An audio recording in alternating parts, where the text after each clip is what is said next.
Ikaze kuri mwese. Reka duhere amakuru yacu mu gihugu cya Espagne mu ikipe ya Real Madrid. Aho umutoza w'iyi kipe Zinedine Zidane akaba yasabye ko umukinnyi we Martin Odegaard bari baratije muri Real Sociedad ko agaruka akazamukoresha umwaka utaha. Nubwo iyi kipe ya Real Sociedad yifuza kumutizwa undi mwaka, ikipe nikomeze yihangane. Tukiri muri ikipe kandi, ikipe ikaba yamaze gushimira serivisi z'umuzamu Alfonso Areola bari baratijwe na Paris Saint-Germain mu Faransa. Uyu muzamu akaba agomba gusubira muri ikipe ya Paris Saint-Germain, akaba yazakinira umwaka utaha. Twerekeje mu gihugu cy'Ubwongereza, ikipe ya Tottenham Hotspur ikaba yamaze gusinyisha umukinnyi wayo wa mbere muri iyi sama, ariwe Pierre-Emile Højbjerg wakiniraga ikipe ya Southampton kuri miliyoni 17 z'amayero. Muri ikipe kandi undi mukinnyi bari kwifuza akaba ari umwataka wa Metz yo mu Faransa witwa Habib Diallo.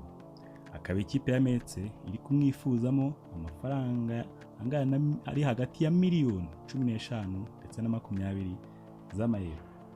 Kuzareba icyo bazabivugaho. Twerekeje mu ikipe ya Liverpool nayo mu gihugu cy'Ubwongereza, ikaba nayo yamaze gusinyisha umukinnyi wayo wa mbere muri isama witwa Kostas Tsimikas w'imyaka 24 ukina ku ruhande rw'ibumoso wakiniraga ikipe ya Olympiacos yo mu Bugereki. Iyi kipe ikaba yamusinyishije kontra y'igihe kirekire. Reka twerekeze ku mukinnyi Nicolas Gaitan wakiniraga ikipe ya Lille yo mu Bufaransa, akaba nawe yamaze gusinyira ikipe ya Braga yo muri Portugal mu gihe kingana n'umwaka umwe, ariko ushobora kongerwaho bitewe n'uko yagiye yitwara. Reka tugaruke ku mukinnyi Edson Cavani. Byasaga nk'ibyarangiye rwose ko azerekeza mu ikipe ya Benfica, ariko kuri ubu ngubu ikipe ya Galatasaray rwose ikaba nayo yabyinjiyemo. Ndetse amakuru atugeraho nuko ikipe umutoza wayo yaba yamaze kugirana rendezvous n'uyu mukinnyi Edson Cavani ndetse n'umwagenti we. Nukuzareba aho ibingibi bizerekeza nabyo.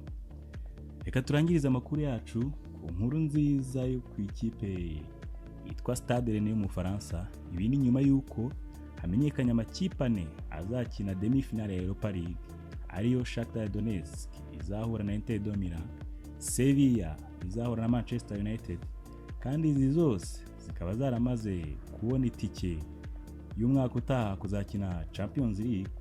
Bikaba byatumye ikipe ya Stade Rennais yo mu Bufaransa ihita ibakarifiye mu mikino ya Champions League y'umwaka utaha. Ibingibi amahirwe kuri iyi kipe, bakaba bari kubyinira rwose kuri ukoma. Mukomeze kugira umunsi mwiza.